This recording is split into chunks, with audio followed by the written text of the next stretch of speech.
usa sa mga pulong sa Dios niining adlaw o kita gipahimangnuan ni Santiago sa iyang unang pagbasa karon nga sa matag higayon unsa man ang dangatan sa tao, ang tao kinahanglan modangop sa Ginoo. Mingon siya, nagkalisod-lisod ka, pagampo. Mingon siya, nagmalipayon ka, pagampo. Nagmasakiton ka, pagampo. Kung ikaw nagkalisod-lisod, ikaw adunay problema, ikaw adunay gikahadlukan, ikaw adunay gikalibgan, mingon si Santiago, paampo siya. Paampo siya. So sa to pa, kung paampuon kita, padangpon kita sa usa ka power higher than our power. Paampua siya. Kung ang usa ka tawo malipayon, daghan og mga panalangin nga nadawat, successful ang iyang mga paningkamot, mingon si Santiago, nagmalipayon, ang nagmalipayon paawita og mga awit sa pagdaig. So pampuon gyapon ta. Ampo kita sa pagpasalamat. Unya kun do na kitay mga balatian unsay ingon ni Santiago, kun adunay nagmasakiton kaninyo, ipatawag ang mga pangulo sa simbahan aron magampo alang kaniya og sa ngalan sa Ginoo magdihog kaniya sa lana. Mao na nga doon na kita gitawag nga sakramento sa Santa Lana. Ipatawag ang mga nangulo sa simbahan og sila magampo. So paampuon gihapon ang masakiton magampo og ang masakiton ampuan sa mga pangulo sa simbahan. Namingon si Santiago, ang Ginoo mopahiuli kaniya sa maayong panglawas ug mopasaylo sa iyang mga sala. Mao kini ang gingon kanato sa pagtulunan sa mga pulong sa Ginoo. Kung maingon kitang mao kini ang gitudlo kanato, buti pasabot every day, whatever your situation, whatever difficulties, whatever challenges nga imong giatubang, whatever problems and trials nga imong gipas-an karon, ikaw giingnan ni Santiago pagampo. Kung magampo kita, modangop kita ngadto sa gahom nga mas labaw sa atong gahom. Modangop kita kaniya nga mas labaw kay kanato. Kung magampo kita, mga kaigsuunan, giila nato nga kita kulang. Kung magampo kita, mangayo kita. Mao na nga kung magampo kita, we articulate our needs before God. But prayer is not only asking, but prayer is also thanking. Pagpasalamat sa Dios. So kung mao kini mga igsuon, usa ka dako nga pagtulunan alang kanato nga dili nato kalimtan. Bisan unsay kahimtang nimo sa matag adlaw, ayaw kalimot sa pagampo. Ayaw kalimot sa pagdangop kaniya nga mas gamhanan kay kanato. Sa atong mga kasinatian, kung kita makaampo bitaw, when we begin our day with a prayer, we feel and we experience nga naaman tay problema, naamay challenges along the way, but we feel that everything is in order. Wala bang gipahiluna? We are not exempted of problems and challenges in life. Apan, tungod kay ang imong adlaw, imong gisugdan sa pagampo, og imong gitapos ang adlaw diha sa pagampo, you sanctify the whole day. Mga kaigsuunan, kung mobalik kita ni adtong sa una nga panahon, ang mga pari 8 times a day magpray. Unya, ang mga lay, tungod kay busy kamo involvement sa mga gikinahanglan nga trabaho sa matag adlaw, we pray at least 3 times a day lay. Usa maning prayer sa mga lay 3 times a day. Sayon ra, alas 6 buntag, alas 12 sa gabi, aw kanang udto og alas 6 sa gabi. Mao bitaw na kaniadto mobagting ang kampana sa simbahan pag alas 6 sa buntag. kay magpray og angelos. Pagka alas 12, mubagting na pod siya, magpray na pod ta og angelos. Pagka alas 6 sa gabi, mubagting na pod ang kampana, kay magampo na pod ta og angelos. Subot natong ipasabot, ang Katoliko, we sanctify our day. We begin with prayer and we end with prayer. So in the beginning, we pray, and in the end, we pray. That is sanctifying the whole day. Now, when kumugot ato ta sa mga kaparian, we pray at 6 a.m., we pray at 9 a.m., 12 noon, 3 p.m., 6 p.m., 9 p.m., 12 midnight, and 3 a.m. We sanctify the whole day with prayer. So both lay and clerics, both lay and religious, we pray, we sanctify our day with prayer. So mao na nga mingon sa Santiago nga, naay nagkalisod-lisod ninyo, pampua siya. Naay nakadawat og blessing, paawitas siya sa mga awit sa pasalamat. Naay nagmasakiton, paampui siya. Mao na yang giingon. So di kita kalimot nga bisan man og kita usahay sungugon sa kapalaran kay daghantag mga pasanonon, daghantag mga problema, apan ayaw kalimot nga sa imong pag-ampo, you supply yourself with energy and power beyond what belongs to you. Mao na nga sa atong mga pag-ampo, mga kaigsunan, kung kita lang without prayer, kanang atong mga challenges sa kinabuhi, hagbay ra siguro tang nangawa sa kalibutan. Tungod kay usahay mabugatan kita, usahay di na kita makadaog, but imagine when you pray, why until now you are still here? Why until now you can still pray? Why until now you come still to the church? Tungod kay when we pray, we replenish ourselves with the spiritual power that comes from God. The power that we use to overcome our problems, challenges, and difficulties in life is not anymore coming from us, but coming from God. Mingon si Santiago nga, ang pag-ampo sa tao nga matarong, dako og kahimuan. So ang pag-ampo sa usa ka tawo nga matarong, dako og ikatabang. Now, tan-aw nato tong kaugalingon, am I just before the Lord? Ako ba matarong before the Lord? Murag di siguro ko katuo sa ako. Na siguro kay gamay nga pagkamatarong, pero daghan ko pagka dili matarong. Busa dinhi mosuod kanang gitawag nato nga, we ask our brothers to pray for us. The so-called intercessory prayer. We ask someone to pray for us. Mao na nga mayon kita sa atong mga amiga, sa atong mga kaoban sa simbahan, sa atong mga kaoban sa mga grupo, mayon ta nga, Brad, i-appeal ko sa imong prayer. Nag-under na sa day kasi magpa-check up manggug ko og mga adlaw, pray for me nga everything will be fine. Mo take manggugog exam Brad, mo take og board exam, pray for me nga successful akong board exam. We ask someone to pray over us. We ask someone to include us in their prayers.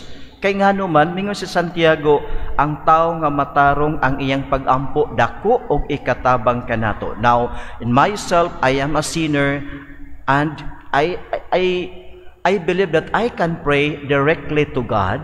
I believe that. But the question is, am I meritorious enough that God will always listen to my prayer?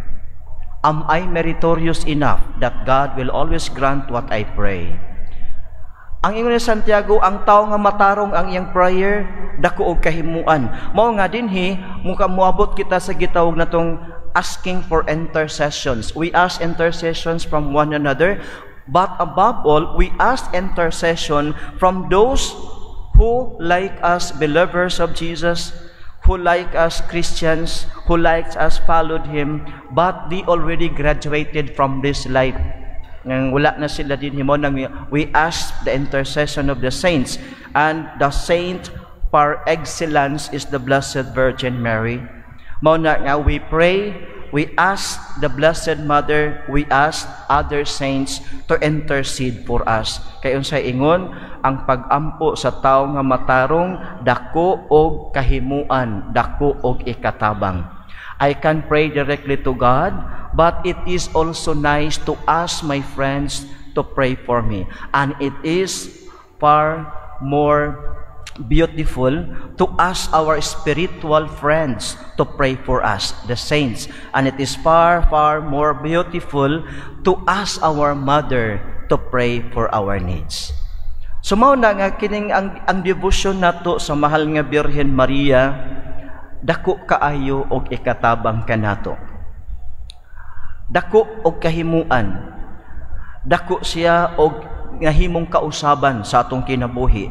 Daghan kitag mga gipangayo nga gihatag usab sa mahal nga Birhen Maria, kay magampo man pud na siya alang kanato.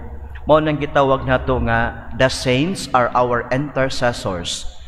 Kung muluhod kita dinhi sa yuta, magampo sa Ginoo, sila nga atong gisangpit whenever we call a saint, whenever we call our mother also kneels before Jesus and lay down before Jesus our petitions.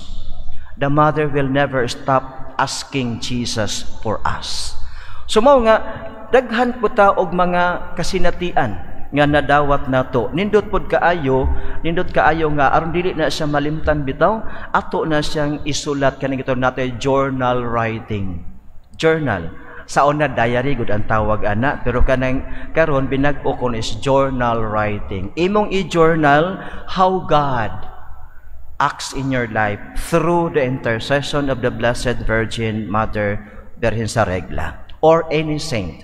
O nang ganindot pod kung namoy mga kasinatian of blessings nga inyong nadawat, write it and just leave it there in the shrine. Pag nindot or naa ka nang ihatag nyo sa kumbento nga para naatay testimonials nga gikan gyud sa mga tawo nga nakasinati unsa kanindot ang kinabuhi nga manangpit ta og mga amigo nga espirituhanon.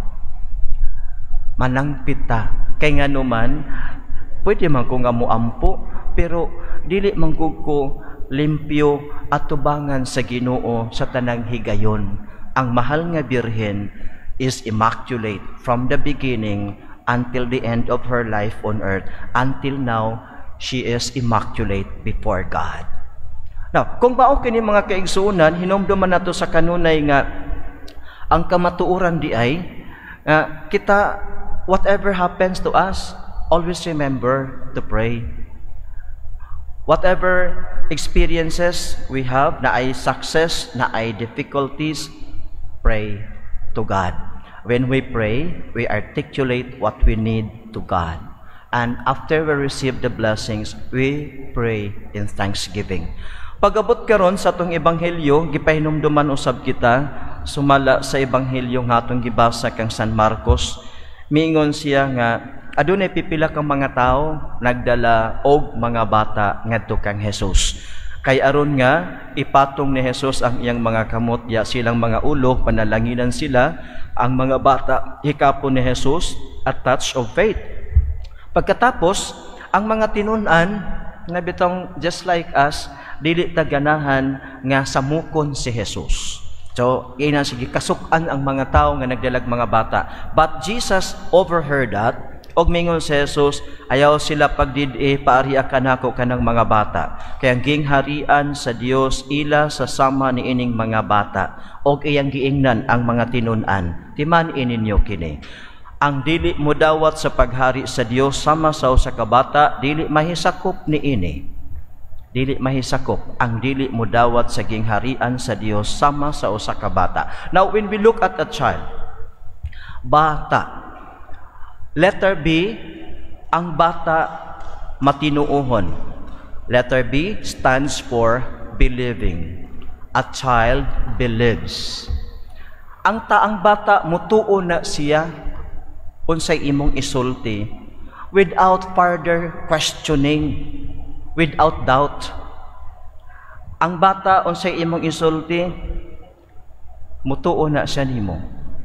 And that bata will remember what you said. Mao na nga very careful kita when we talk to the little children. Kay kining bata, even that little children nga few months old pa lang, even those few months old children, when we talk to them, when we give facial expressions to them, let us be careful. Kay kining mga bata, whatever they see and whatever they hear, they will always record that in their so-called subconscious. And then, when they are old enough to articulate what they have seen and what they have heard, you will hear them saying these things. Mo nang a very, very careful kita kay ang 0 year, gikan pa sa tiyan, hangtod sa 8-year-old, kini nga stage sa bata is very, very sensitive ang bata. Unsay iyang nadungog, unsay iyang nakita, unsay iyang na-feel, mahinumduman ka na. The baby remembers. Kita bitaw, kanang kuan, kabantay ta nga, kung napaso ta, makakita tag kayo, mo react ta. Nga naman, there is some kind of trauma within us. So, mao na nga, when we touch a little baby, when we touch with love, that baby remembers.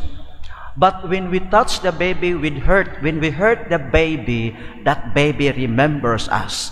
Mo bitaw na nga inikadagko sa mga bata, matinga na lang ka nga, nganong dili man ni suod sa ako, nganong permanente ning bata masuko sa ako, nganong permanente nga distant ang bata. Remember, whatever you do to the bata, you touch, you shout, you speak, everything is recorded to that bata. So ang bata believes, the bata believes, and when that bata believes without further question, he believes. Kining tiguang na imong sultihan, magduda pa na nimo nga nagsulti. Kining tiguang na imong sultihan, mo supak pa na nimo. Kanang tiguang na imong sultihan, di na mutuman, di na mutuo nimo. We always doubt.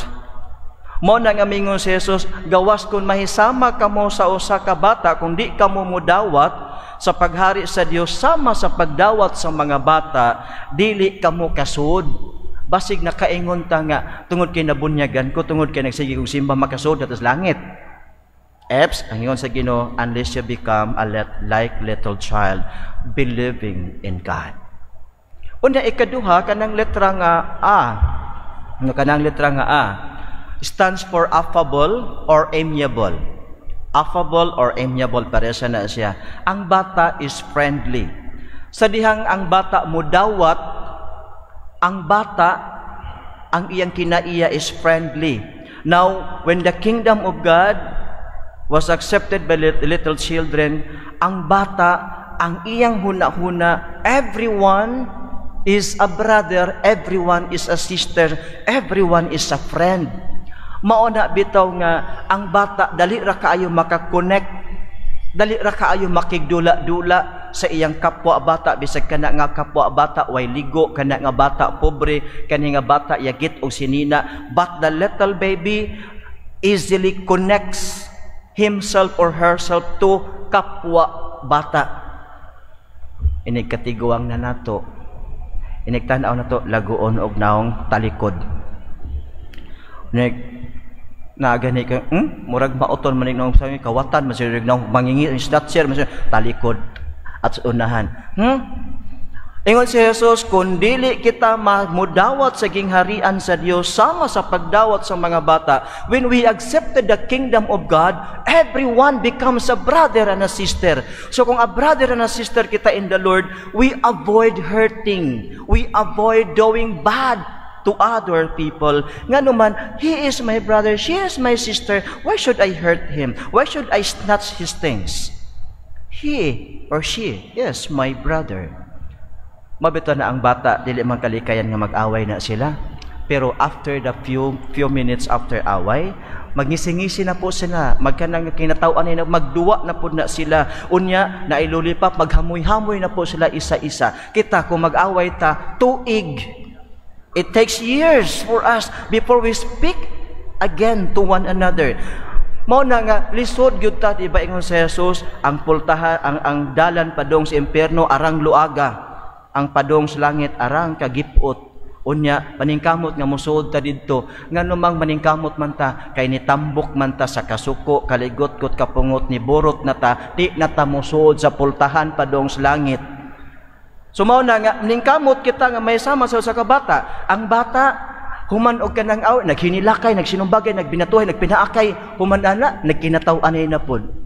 Kita, matay na lang ka, di pagkatinggan. Mao na siya bida. Mao na kinang atong kinay. Mao na nga ay pagstila na kung di kita mudawat sama sa pagdawat sa mga bata, delikado kita. Ikatulo nga letra, letter T. Ang bata trusting. Letter T sa word nga bata, trust. Pagsalig. Pagsalig nga kining bata bitaw kung imong kuguson, few months old, even 1 year old, kuguson nimo ang bata.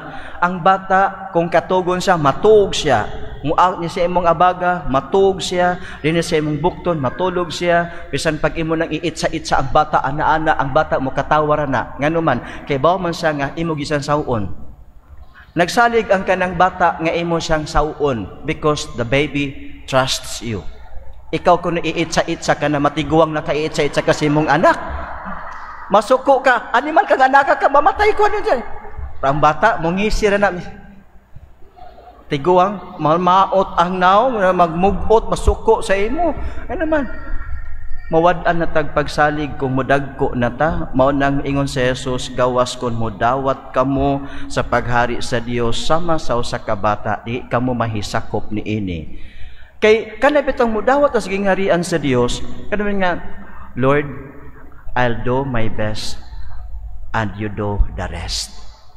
Lord, bahala ka na. Kana bahala, Lord. Kana bitaw nga, Lord, ikaw na bahala. That means you trust you and you surrender yourself to God. Pagkatapos, kana bitaw kuan, kanyang letter A nga katapusan, kanibang letter A nga, ang bata is always magbitaw manang musunod yun na siya. Abiding. Ang bata is abiding.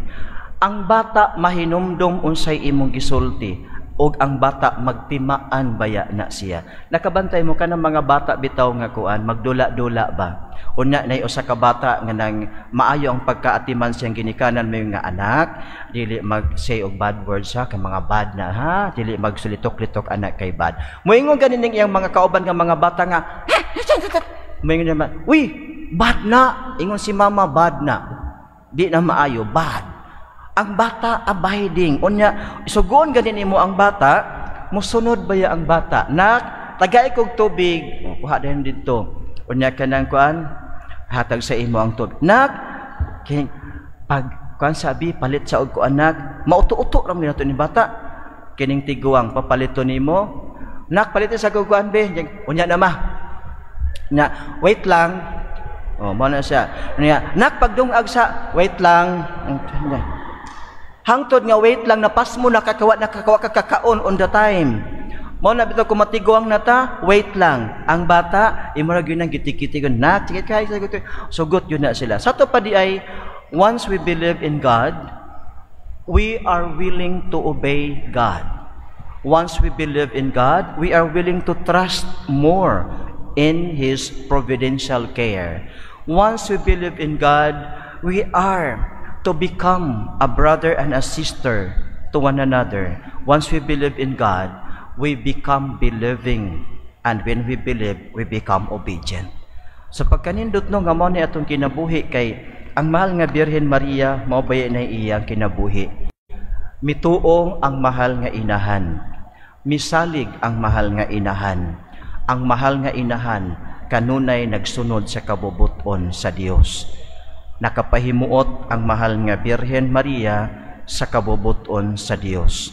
when we pray and ask Mama Mary, the Lord will always look at Mary, not us.